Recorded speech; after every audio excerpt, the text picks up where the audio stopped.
मध्य प्रदेश में करीब 9 साल बाद एक बार फिर छात्र संघ चुनाव का रास्ता साफ हो चुका है।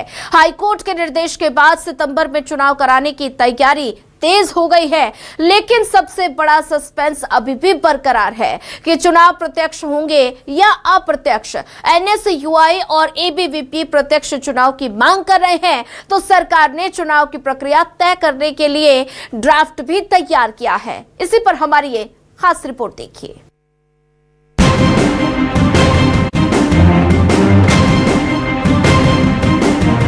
मध्य प्रदेश के कॉलेज और यूनिवर्सिटी में छात्र राजनीति एक बार फिर गरमाने वाली है, क्योंकि करीब 9 साल के लंबे इंतजार के बाद प्रदेश में छात्र संघ चुनाव कराने की तैयारी शुरू हो गई है। मध्य प्रदेश हाईकोर्ट में चुनाव को लेकर दायर याचिका की सुनवाई के दौरान राज्य सरकार ने अपना शैक्षणिक कैलेंडर पेश किया था, जिसमें 10 सितंबर तक छात्र संघ चुनाव कराने की बात कही गई। हाई कोर्ट के निर्देश के बाद अब उच्च शिक्षा विभाग से लेकर विश्वविद्यालय स्तर तक हलचल तेज हो गई। हालांकि चुनाव की तारीख, नामांकन, प्रचार और मतदान का पूरा कार्यक्रम अभी सामने नहीं आया। वहीं चुनाव किस तरीके से होंगे, प्रत्यक्ष या अप्रत्यक्ष, इस पर भी तस्वीर साफ नहीं है। बताया जा रहा है कि चुनाव की प्रक्रिया को लेकर उच्च शिक्षा विभाग ने एक ड्राफ्ट तैयार किया है। सरकार कमेटी बनाकर इस ड्राफ्ट की समीक्षा करेगी। इसके बाद चुनाव की प्रक्रिया पर अंतिम फैसला लिया जाएगा।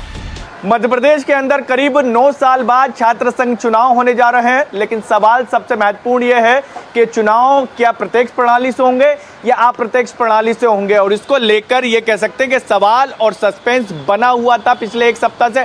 अब संकेत मिल रहे हैं बीजेपी संगठन की तरफ से, क्योंकि बीजेपी प्रमुख हेमंत खंडेलवाल का ये बयान सामने आया है कि प्रत्यक्ष प्रणाली से चुनाव करवाए जा सकते हैं, लेकिन आखिरी फैसला सरकार लेगी। और बात की जाए तो करीब 9 साल पहले मध्य प्रदेश के अंदर चुनाव जो हुए थे वो अप्रत्यक्ष प्रणाली से हुए थे, लेकिन फिलहाल जो 10 सितंबर से पहले चुनाव कराने का वादा सरकार की तरफ से जबलपुर हाईकोर्ट में कहा गया है, लिखित बयान दिया गया है, उसको लेकर अभी भी सवाल बना हुआ था कि प्रत्यक्ष प्रणाली से होंगे या अप्रत्यक्ष प्रणाली से होंगे। लेकिन अब संकेत मिल रहे हैं कि सरकार चुनाव प्रत्यक्ष प्रणाली से कराने की तैयारी कर रही है।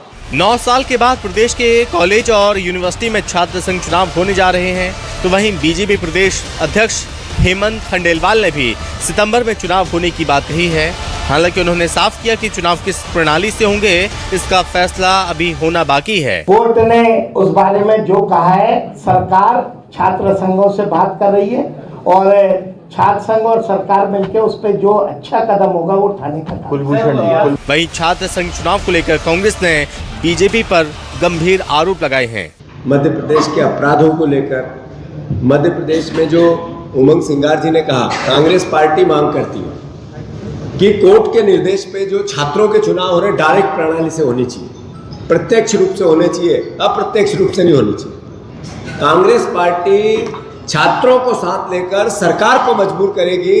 अगर अप्रत्यक्ष प्रणाली से चुनाव हुए तो हम आंदोलन करेंगे। पूरे मध्य प्रदेश के हर जिले में, हर कॉलेज में, हर यूनिवर्सिटी में मध्य प्रदेश का छात्र एनएसयूआई के माध्यम से तो यूथ कांग्रेस के माध्यम से तो अपना बात करेगी, पर कांग्रेस पार्टी भी अपना दायित्व निभाएगी। दरअसल मध्य प्रदेश में आखिरी बार साल 2017 में छात्र संघ चुनाव हुए थे।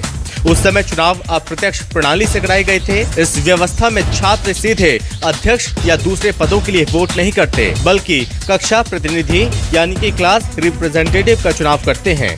इसके बाद चुने गए सीआर मिलकर अध्यक्ष, उपाध्यक्ष, सचिव, सहसचिव और विश्वविद्यालय प्रतिनिधि का चुनाव करते हैं। वहीं प्रत्यक्ष चुनाव की स्थिति में कॉलेज या यूनिवर्सिटी का हर छात्र सीधे अपने पसंदीदा उम्मीदवार को वोट दे सकता है। इसी प्रत्यक्ष प्रणाली की मांग को लेकर छात्र संगठनों ने सरकार पर दबाव बनाना शुरू कर दिया है।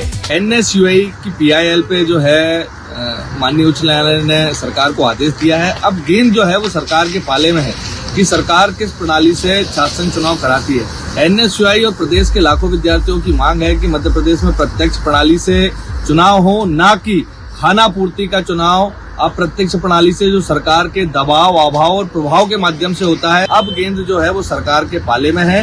ओरिजिनल छात्र नेता किस प्रकार से निकल के आते हैं, उस हिसाब का चुनाव जो है भारतीय जनता पार्टी को प्रत्यक्ष प्रणाली चुनाव से कराना पड़ेगा। छात्र संघ चुनाव की आहट के साथ ही एबीवीपी और एनएसयूआई ने भी अपनी तैयारियां तेज कर दी। वहीं इस बार चुनावी मैदान में तीसरे मोर्चे की एंट्री भी देखने को मिल सकती है। जेएस ने प्रदेश भर के कॉलेजों और यूनिवर्सिटी में चुनाव लड़ने का ऐलान किया है। साथियों, जोहार जिंदाबाद। जैसा कि आपको पता है कि विगत कुछ वर्षों से मध्य प्रदेश में छात्र संघ चुनाव जो प्रदेश सरकार ने बंद किए थे, लेकिन इस वर्ष छात्र संघ चुनाव की जो प्रदेश सरकार ने घोषणा की उसको लेकर जेएस भी इस बार के छात्र संघ चुनाव में पूरे प्रदेश में हर यूनिवर्सिटी में, हर कॉलेज में अपने प्रत्याशी उतारेगा और छात्र संघ चुनाव में दमदारी से अपनी भागीदारी अदा करेगा। और पूरे प्रदेश में, मध्य प्रदेश में हम लोग छात्र संघ जेएस के माध्यम से, जेएस छात्र संघ चुनाव में भागीदार बनकर इस बार हम पूरे जेएस के माध्यम से पूरे प्रदेश में अपनी पैनल को उतारेंगे।